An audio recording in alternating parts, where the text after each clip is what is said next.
Good morning. Welcome to the Columbia Chamber Breakfast. Carl tells me the grits are the best in town, so I hope everybody has 2 scoops of those. I hope everybody's doing well. I'm Holt Chetwood. I'm with First Citizens Bank. I want to welcome you to the Columbia Chamber Breakfast. We've got a great panel this morning, and so excited to hear from them.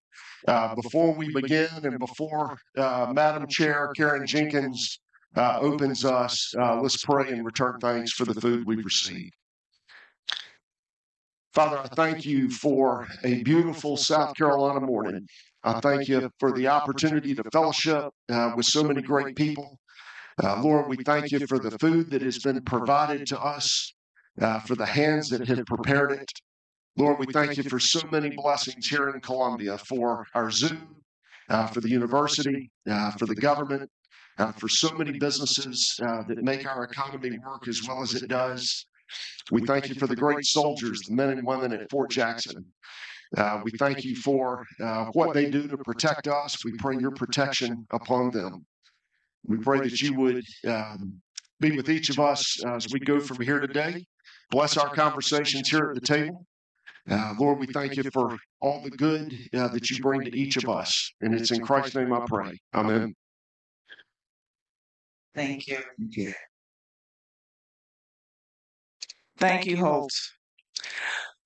For those of you who don't know me, I'm Karen Jenkins, President CEO of KRJ Consulting. But more importantly, I am currently chairing the Columbia Chamber of Commerce. I have quickly come to find that this is a labor of passion for me. There have been so many great things that have come out of this experience, and I'm going to share a little bit about it in a minute, but I have loved working with the Chamber. The Chamber has provided me, even as a small business, with so many opportunities, even before I took the role of chair, to be in a community that focuses on our overall community, our business community, our ecosystem, elevating and letting us know what's out there. There's so many things that are out there, and you're going to hear about some of those things that I wasn't aware of just because I was working in my business and not on my business. But now that I'm here, I've been blessed by just seeing so many of your bright shining faces. So I'm trying to turn to somebody and say, good morning. And turn to the other side of the person don't want to feel neglected. Good morning. You know, Columbia and South Carolina in general is definitely the best place to work, live, and play. And we're going to hear a little bit more about some of the things that make it so. But one of the main reasons that it's the best place to work, live, and play is because of you, because of your businesses, because of your families, because of what you bring to our community. I was listening to a radio show on the way in, and it said, life is more about being a servant leader than it is about receiving. Because you get so many blessings when you're giving, and all of you in your own special way are servant leaders. So we want to thank our sponsor, but before I want to recognize some special guests. We have Councilman Paul Livingston here in the audience. Thank you for being here, sir.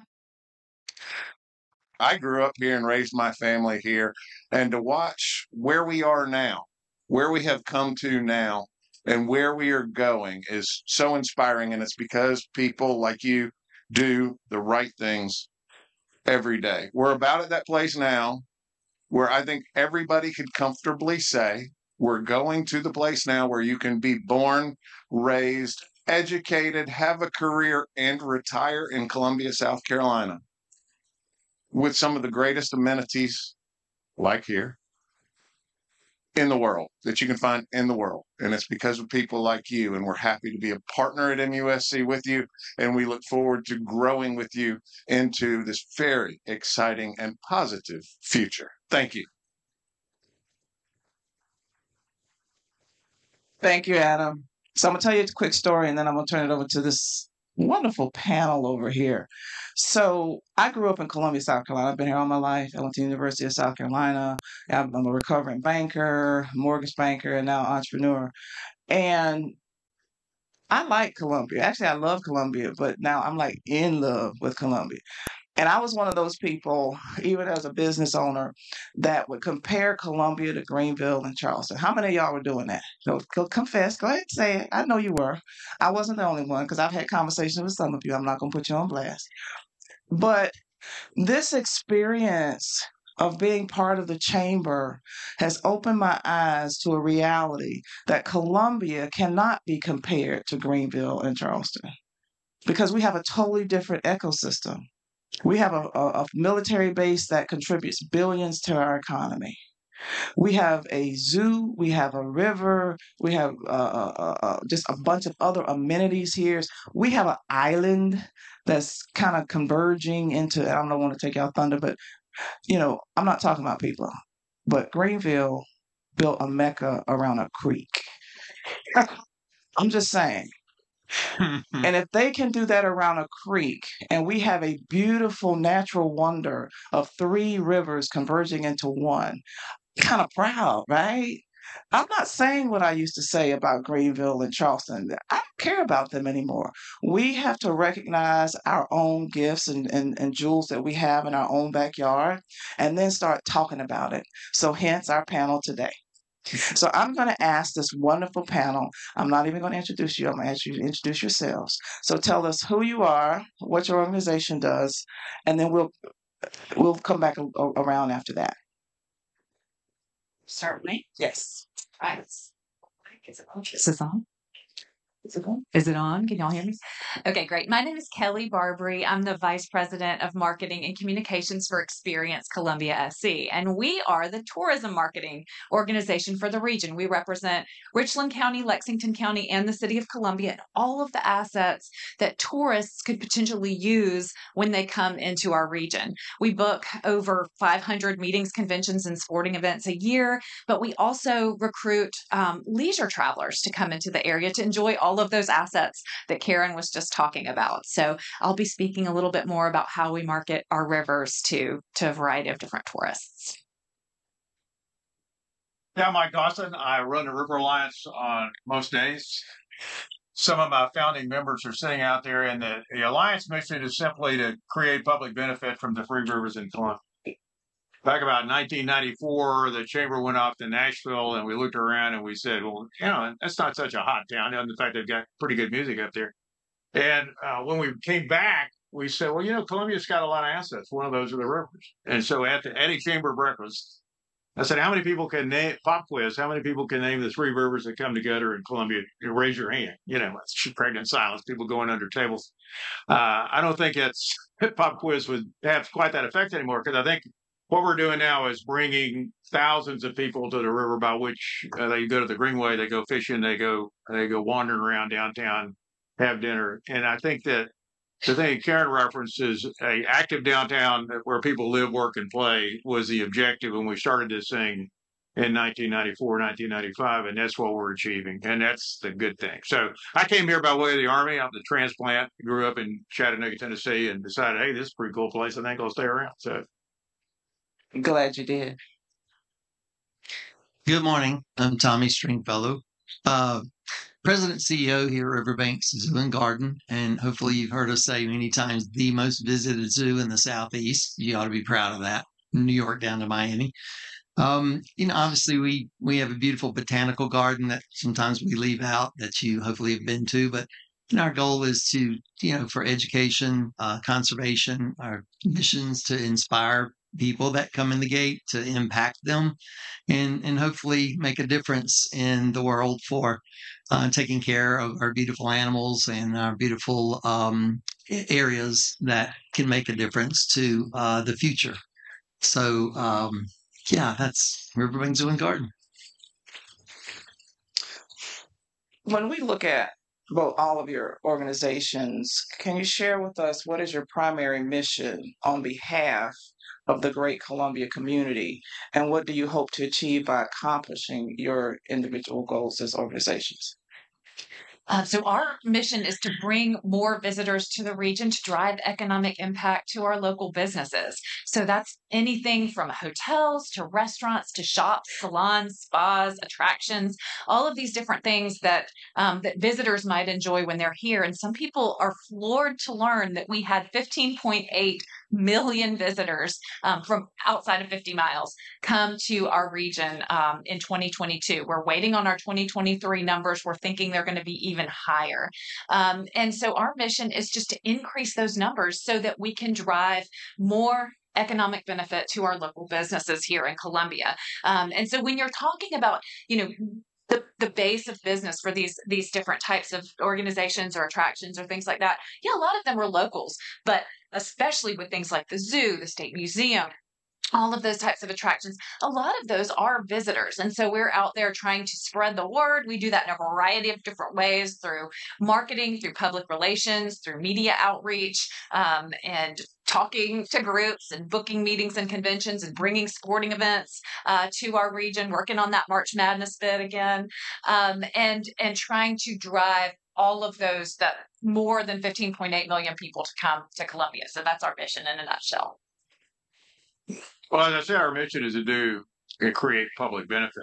And one of the byproducts of that was when the Riverline started, the only organization that really did across political boundaries was the Riverbanks Zoo, and there was some economic development that was going on. So the members of the Alliance are elected in Richmond, KC, Columbia, West Columbia, and the University of South Carolina, a few other folks. But the idea was to create an organization where we had people talking across those invisible political boundaries. Because when we started, there was regional cooperation was sort of a growth industry. Now I think we've done that, and I think that what has occurred is that the outcomes are based on that understanding that folks around the world don't really care where their election and Richland County boundaries are, or where KC is, or where West Columbia is, or where Columbia is. We're creating a place where people want to come and want to live and want to enjoy themselves. And the physical outcomes that we do is the creation of those projects, so that every foot of greenway has been created through a process where we have proposed it as a policy to our elected friends, and they said, yeah, we'll do greenway. Then we typically will lay that out. We'll figure out what the thing costs, whose property we're going to incur up. There was a question about the Saluda River earlier. And then we'll figure out, okay, how are we going to pay for this? I mean, public financing is an interesting sport. And usually we'll come up with some solution that doesn't violate too many laws. And then we'll do the design, engineering, and permitting, because one of the things that were imperative to us when we started this thing is that it be environmentally sensitive and lay lightly on the land. So our greenway is designed to go around trees. I mean, if you go on the Saluda Riverwalk, that's 3 miles, and I don't think we cut down any tree over about 3 inches that we had to. And people enjoy that sort of in feeling with the natural environment. So when we get finished with this thing, we turn it over to government. They've done a great job actually running. KC, Columbia, West Columbia have taken on the burden of actually executing the maintenance and security of the greenway. And every day I go down here, I'll see lots and lots and lots of people who don't have a clue that the Riverline's had anything to do with this, but the good outcome is that there are literally thousands of folks who show up down there of all persuasions, and they don't pay a cent to enjoy that public amenity and get on the water. And I guarantee you that they feel good when they leave. So that's our success story. So we focus so hard every day on the care of our wildlife for endangered and native species being our mission, our focus. But in return, we have lots of visitors that like to come see and get up close to the animals and to the plants. And through that, we usually have around 1.2 million visitors a year that we would love to say we connect with, that every one of them has a visit that they learn something, they're inspired by it, they're educated by it, and take that back home to the environment that you grow up in. But in return, that 1.2 million people brings an economic impact of about $140 million a year in spending, not only at the zoo, but around the zoo, its heads and beds and hotels. And as we continue to grow, and we'll talk a little bit about our plans as we move into the future and what the vision of that looks like, that we will see a continued increase of visitors, not only our locals that support the zoo so well, but visitors from all 50 states and lots that now with the expansion, hopefully we'll find time to stay overnight and visit our other attractions as we partner with them as well to continue growing. But our focus, though, still for our camps, those who I know have had kids go to camps, we'd love to continue expanding that. We have exciting plans for growth of our education building, and some of our private donors and dollars that we generate internally to continue to grow so we can accommodate all those that would like to come. And so there's not a backup of traffic on the interstate, that there's an opportunity for everybody that comes to visit the zoo and the garden. So, Tommy, I'm going to skip around a little bit. Talk a little bit. There's a lot of news recently about the expansion of the zoo, but maybe a lot of people don't know specifically what that expansion includes. So, talk a little bit about the project, the timeline, and the anticipated impact on the community, increased numbers of visitors, and the return on bond investment for citizens. Sure. So we're wrapping up phase one, which has been going on since pre-COVID. We opened a new rhino exhibit. If you haven't seen that opened up during COVID. We have 3 incredible rhinos, and we hope to have some offspring here soon. It's nothing cuter than a baby rhino, so hopefully make that happen.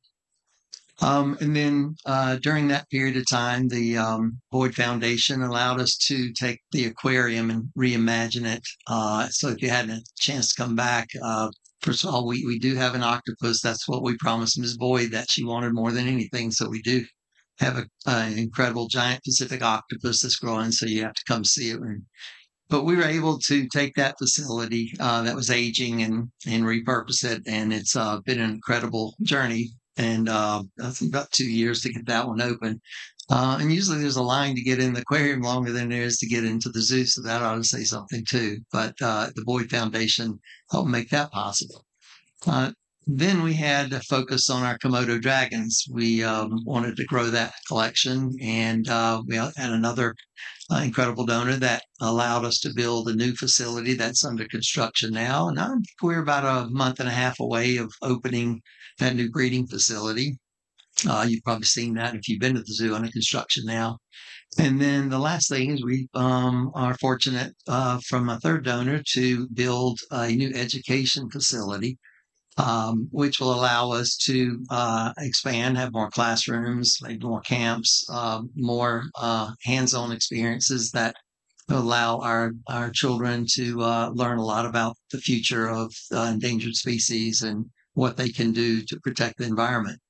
That's phase one that we're sort of wrapping up and continuing. Phase two, I hope you saw a lot of information about, and you have to check the website out, a great video that shows you what the future looks like over the next 3 to 5 years.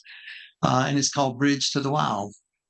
And the reason why we call it Bridge to the Wild is we're expanding over into the botanical garden, because we're pretty much landlocked with exhibits on the zoo side. Although, as you've heard, we turned 50 last Thursday. And it's an aging 50-year-old facility that we have to reinvest more dollars in to keep the zoo side fresh and to keep up with the standards that are required for us for animal welfare. But in the meantime, we have opportunity to go across the river and add animals.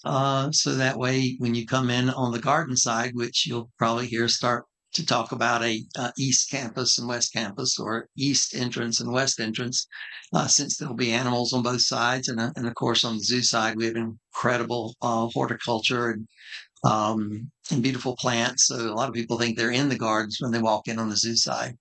So this expansion will allow us to build a restaurant right there on the river as soon as you cross the bridge.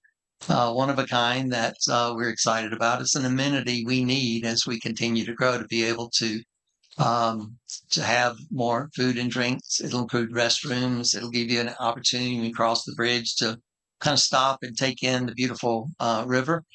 Have something to eat, and then we're building a ADA accessible walkway that goes all the way up to the garden. And along the walkway, we have planned exhibits that we're currently working on now, but part of it will be a primate forest, various different primates.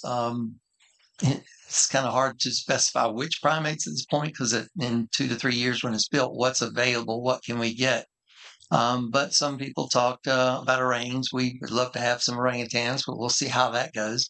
But as you journey up this pathway, you'll also encounter some native species. And so for South Carolina, black bear, red wolves, bald eagles, and some others that we're looking at that would give you an incredible journey up the hill as you can see the river to the top, where then you have the opportunity to either ride a aerial tram, gondola, some people know it as, and either take it from the Carousel Plaza up the garden to the garden. It's about a 3.5 minute ride.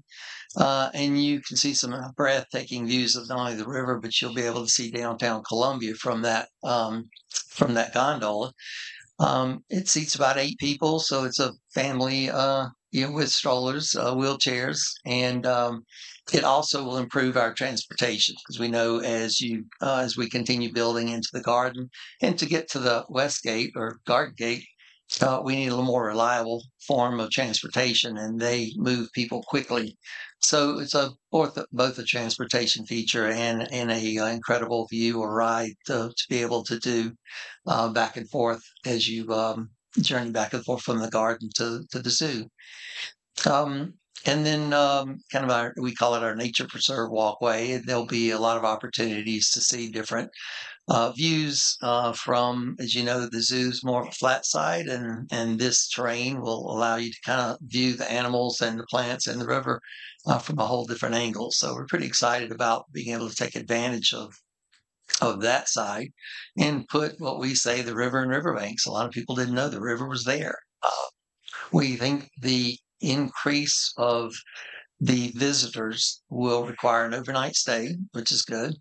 And that we are projecting our attendance to go from about 1.2 to 1.6 million, more visitors, and the impact to go to about 180 million a year in economic impact locally.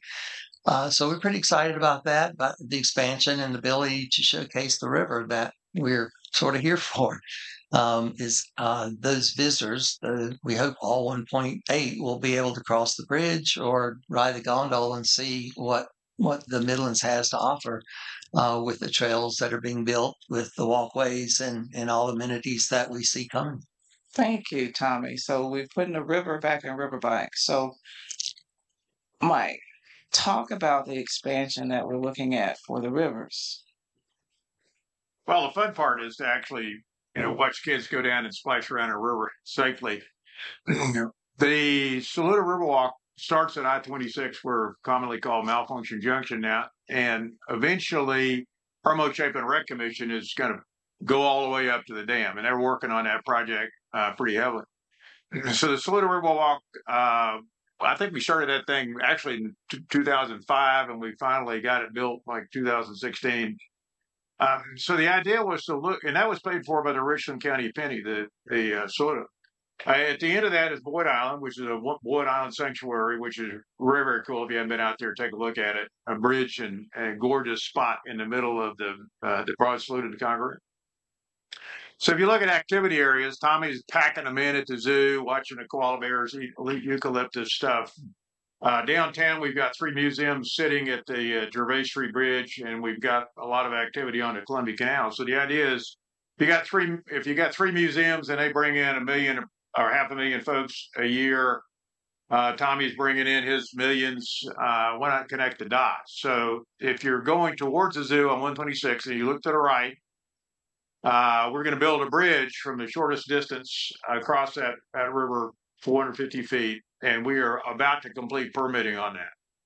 And that bridge and that connection down to the Boyd Island Sanctuary is a partnership project between Richland County, the City of Columbia, and the Boyd Family Foundation. And that's about a $5.5 million project. So we're ready to rock and roll in that damn thing. And then at the museum, the museums have asked us to take a look at connecting from the Coble Plaza up to Canal Side. So if you've been down to Beer Keller and watch what's going on up there, you can do everything you get from the museums to the Canal Side thing. The City of Columbia is doing their repair projects on the canal, but until that's finished, we're looking at an alternative to make that connection work. So you could You can stand on the Gervais Bridge, walk by the museums, head up, hit Bear Keller, go on down, and walk over to cross the bridge to the zoo, and it's going to be pretty exciting. So it's coming quick. So I heard yesterday, I think it's when Malfunction Junkins is completed and the river project is completed, that we will have 27 miles of walk greenery going up from downtown Columbia all the way up to the Lake Murray Dam. Now, how cool is that? How cool is that? So, Kelly. You could probably get down there faster on a bicycle than you could on a that part. speeding. Yeah, that part. So, Kelly, how do you market it? Like, it's so important that we have all these jewels here. We got the zoo, we have all these other great things. But talk a little bit about using the rivers and the zoo as selling points when you're booking meetings, and what activities do you highlight as it relates to any of it? Absolutely. So we are all about marketing what we have right now while working alongside all of our attractions and partners to help them get to the next step, because we know that 27 miles, I mean, that's something you just don't get everywhere. We have so many unique assets that other destinations, competing destinations, just don't have. And as Karen was saying, we are our own entity. We have our own ecosystem, as she mentioned, and it's just so unique and special. And some of the ways we market that, we work with travel writers. So part of our job is to host travel writers that come into the community, and we help them experience all of these wonderful things. And we had 10 travel writers come last year. 3 of those we were able to get out onto the water. Most of the rest of them we were able to include riverside activities, including trips to Riverbanks Zoo, getting them onto the river walks, and experiencing those assets and just the environment. As Mike was saying, the 3 museums sitting right there, our zoo right on the rivers.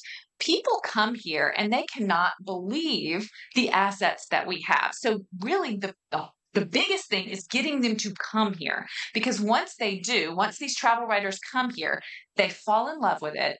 Then they write about it. They blog about it. They talk about it on social media. And then their millions of followers have an ear tuned to all of these wonderful things that we have. So we use those travel writers and those relationships with people that have an audience to spread that message.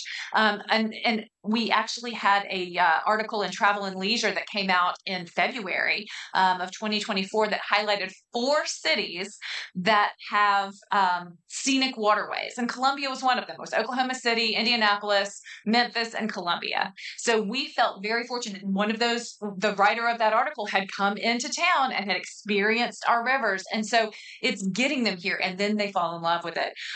We also had a travel dads piece where they got out on the water with kids, and that was something. So it's families. It's not just the adult population. It's getting those families into the Columbia region. Another thing that we do, as Karen was mentioning, is we use our rivers, our zoo, our attractions as assets to help us book those meetings and conventions and sporting events, because all of y'all go to conventions and conferences all over the United States. And they typically have some type of team building activity. They typically have some type of tour component where you get to enjoy and experience that city, some type of offsite welcome reception. So we definitely partner with our attractions assets to make sure that these meeting and convention planners know when you come here, you're not just sticking within the 4 walls of a hotel. You are going to be able to get out, and the connectivity will allow you to experience a multitude of different things while you're in the Columbia region. So we definitely use that, and we have found that to be something that has allowed us to win out over other cities that are, vying for these hundreds of people to come in and experience and spend their dollars in our destination. That these are new customers that businesses wouldn't have had these tourists not come in. So we definitely use our meetings, conventions, and conferences. And then we also use some other ways that we get our message out there. We have a wonderful website, experiencecolumbiasc.com. And that is something that, all of our advertising points people to that website. It has pretty much any information you would need to know about visiting, whether you're a leisure tourist, a meeting planner, convention planner, you're coming to Fort Jackson for graduation, you're coming to take your kid on a college tour of one of our many colleges and universities. So our website's a great asset. And then we put some of these around your tables. This is our insider's guide. We publish this every year. And this is basically our visitor information guide. So we have listings in the back of the attractions, all of the ways to get out on the river, articles about how to enjoy the Columbia region. So we have a lot of different ways. Also, our social media is a great way to connect with us. We're Columbia SC on most all of the social media platforms. So follow us if you don't already, because not only what is enjoyable to visitors is also enjoyable to locals. And the more our locals know about what's going on here, and the more you get out and enjoy these things, you're ready to kind of catch people when they say, oh, well, Greenville has this, Charleston has this. You say, well, did you realize Columbia has 15 million visitors? And did you realize that we are going to have 27 miles? You are ready to kind of bombard them with those facts. And if you've experienced these things, it's a lot easier to get your friends and family members to come with you and say, hey, I want to come to Columbia for the weekend. I want to experience that. And then you're helping contribute to that visitor population and just the ultimate growth of our community. So those are just a few ways that we market. There's a lot more, but that's just the tip of the iceberg. So you guys can see now why I was so excited about living in Columbia, right? I know you were excited before you came here. I know you're even more excited now. So as we bring it to a close, we all see that the future is very exciting and we all want to get involved. So how can we, as either the business community or just the community in general, support your efforts? So we'll start with you, Kelly.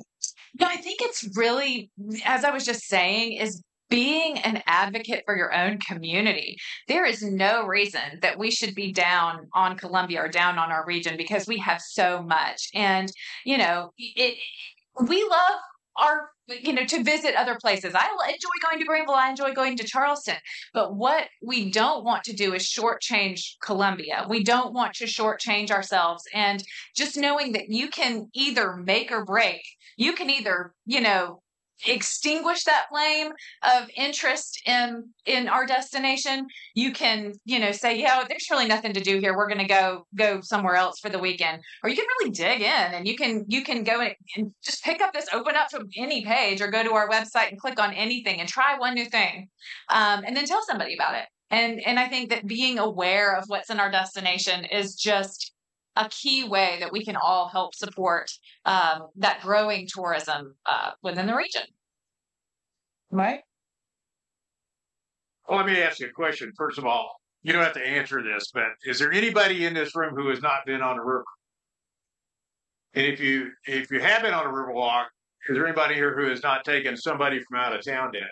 I think that what Kelly's been doing, when we started this thing, the River Alliance is actually a community development organization, not an economic development, not a tourism development, et cetera, et cetera. So we said, well, build this for us. And the intended outcome was to have an amenity for those of us who chose to live. And now it's great. The capacity is beyond that. And everybody that I take down there says, wow, where the hell did this come from? It's like, and that includes some elected officials that Paul has put down there on the spot. So I think that if you take somebody down there and you say, well, this is great. What do I do with it? Okay. So if you go to Google Maps and you start focusing in on the Greenway, the marketing piece of the Greenway has evolved in what I'd say an organic fashion. Okay, everybody's calling it a little bit different, and Casey will market some, and Columbia will market some, Richland County markets some there, and it's all slightly out of tune.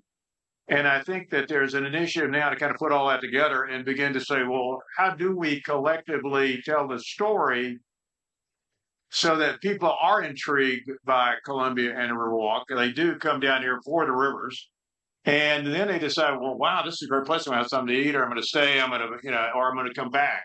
Typically, the data says if you go visit someplace when you're thinking about relocating, you feel a lot more comfortable with that. And I think that story needs to be retold. When you look at competitors, and you pick any place that you have been, particularly in the West Coast right now, that had great waterfront projects and what's happened to them in the last 3 or 4 years. I mean, Portland, Seattle, Cincinnati, Baltimore, et cetera. And I think that what we have is a community that is welcoming. I think we have a community that's safe and secure, and I think we have a community that people want to live in. And I think that if we can encapsulate that in a message, we will have someplace that we're going to have to sell tickets to show up. So that answers the question, Hope? Yes. Thank you. Thank you. Tommy?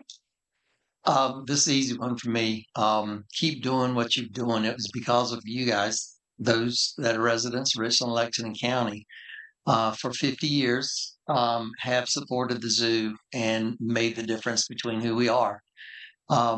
Thank council members, Richland County, Paul sitting right there, Lexington County, the two counties that believe in the zoo as well, with the support of the city of Columbia and West Columbia, 4 municipalities, as Mike mentioned, working together on that project to make the zoo one.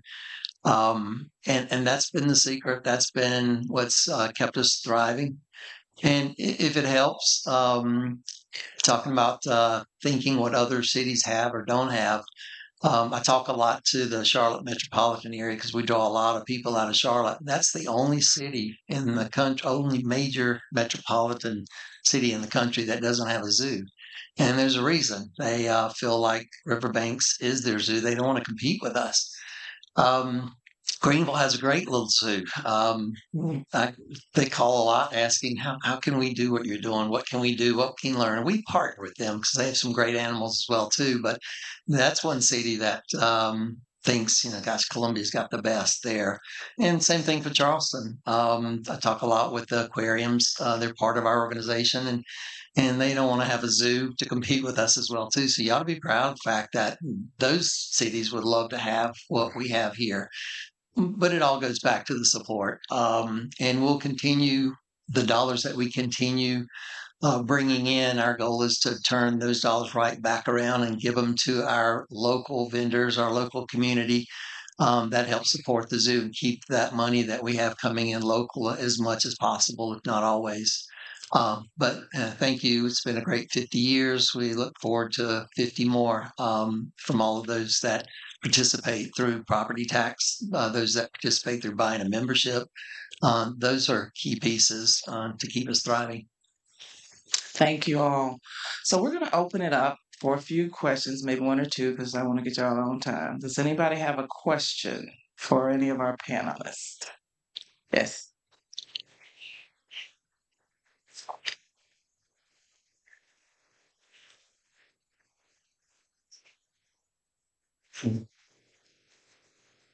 Absolutely. We've been talking about it for about 5 years to figure out what this is. Working with the city right now as they redo the sewer line along the banks, we'll determine how close we can get to the river. We obviously have our setback lines for that, but our goal is to make sure we have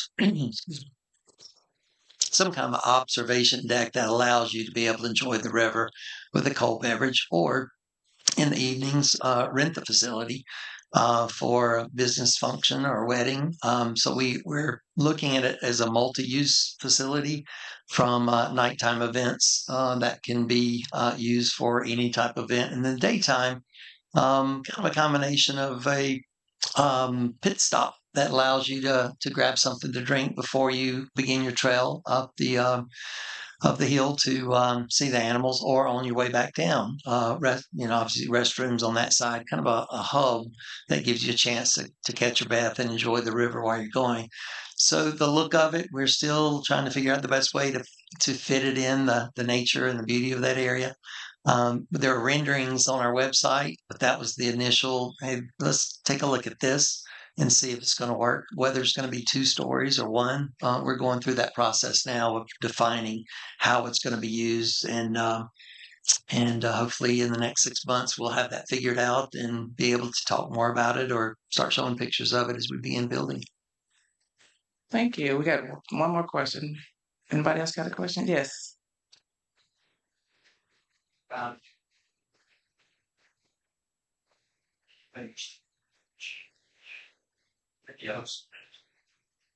Is taking cats, both well and or not sons, or said routes. For that, funding thing, watching, like just making sure that I'm making that part. Yeah, once again, those both counties who pushed hard to take a leap of faith and asked the property owners in the two counties to support the zoo, did so. And that, as I kind of mentioned, will allow us to invest these dollars into building this new Bridge to the Wow facility, which will increase the attendance. We're looking at anywhere 300,000 to 400,000 visitors a year more, and the impact about another 300 to 400 million in economic impact. Plus, the dollars that we got through this bond will be given back to the two counties in terms of those that build and design and operate, allow us to increase our employment from, we're about 340 employees now, including our vendors that do food and beverage. We're almost at 700. We'd probably add another 150 jobs to the growth over the next 5 years. So that's critical. That's the investment, and we hope that shows the kind of return we'll get for your support. Very good. Thank you. So I think you guys see why I was so excited, right? So I saw some people light up when you picked this up. Have y'all seen this before? This is a jewel. I think we have an opportunity to have some staycations in Columbia. I think all of you should take a concerted effort. I know y'all have at least 2 friends. So I think you should go home and brag about all you heard today, because I'm going to tell you, although they did a great job, and thank y'all for doing this, you haven't seen it. It's a different experience. I met with Mike, and we were in his office, and he was telling me about this stuff, and I saw a nice little cool little picture, and then we went down to see it. I mean, it's a life-changing thing. So down on, was it Candy Lane? Going to the zoo, instead of making a right, you make a left. I'm telling y'all, it's an experience. So I'm going to challenge you to not only tell local people, but when you have visitors, you have to go brag and say, hey, let's go to the Riverwalk, let's go to the zoo, let's go wherever else y'all want, the museums. But I need us to be very intentional about embracing where we live and being more concerted in our efforts to uplift it and brag about it and embrace it, because we have a brain drain going on in Columbia and in South Carolina, where our talent coming from USC and Clemson and Benedict and Allen and Midlands Tech are leaving for no reason, because we are the best place to work, live, and play. So thank you to our panelists. Give them a round of applause. Yeah. I'm going to welcome Ms. Logan up to talk about our legislative update. So,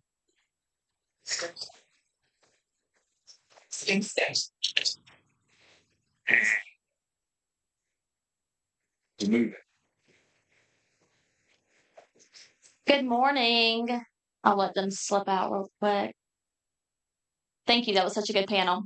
So, if you see the smile on my face, it's because tomorrow is the last day of session. Officially. So, let's see. We have a lot of updates. Tomorrow is the last day of session, sine die, but the House still has to go over the budget, and that is likely to take a few more weeks. They will create a conference committee to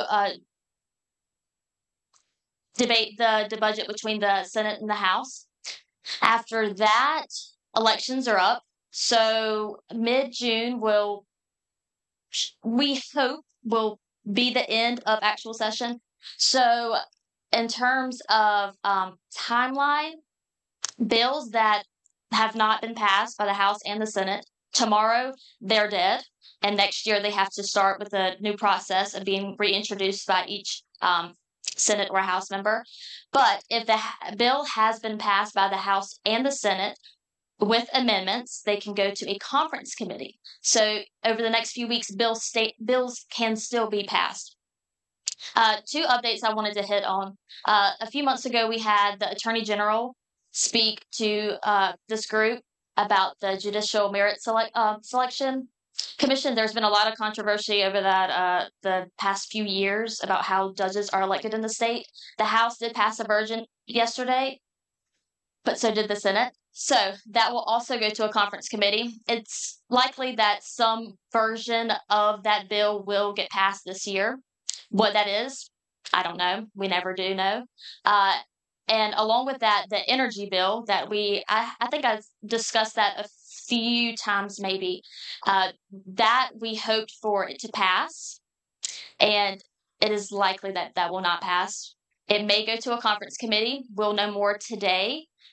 But if not, we have got word from a Senate member that they will introduce another bill next year. So that will hopefully pass first next session. But other than that, hopefully next month we'll have more updates. We really won't know what bills will pass until tomorrow because we have a lot of bills on the floor. The Senate and the House really hate each other right now. So it's been a fun time. They are in a game right now, just going back and forth.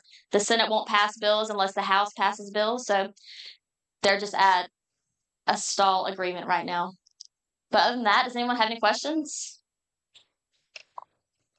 I'm sure you'll see on the news later this week about what passed or not, or who's fighting with who. Other than that, I'll hand it over to Hillary. That's it. Hi, and I'm actually going to bring up Brandon Pointer if he's available. We're going to wrap it up here real quick. So for those of you that don't know, we have a Chamber Perks program. This is an exclusive offering that we offer to all of our Chamber partners with different cost-saving opportunities. And so we're going to let Brandon talk about some insurance stuff that we offer to our members. And if you guys have any questions about our Partner Perks, please check out our website or talk to Brandon before you leave. Thank you. I've used that line to my Greenville friends about they got a creek, we got 3 rivers and a lake, so it's fun. My name is Brandon Pointer. I'm with Gibson and Associates. We're an employee benefits firm. Actually, we're members of the chamber.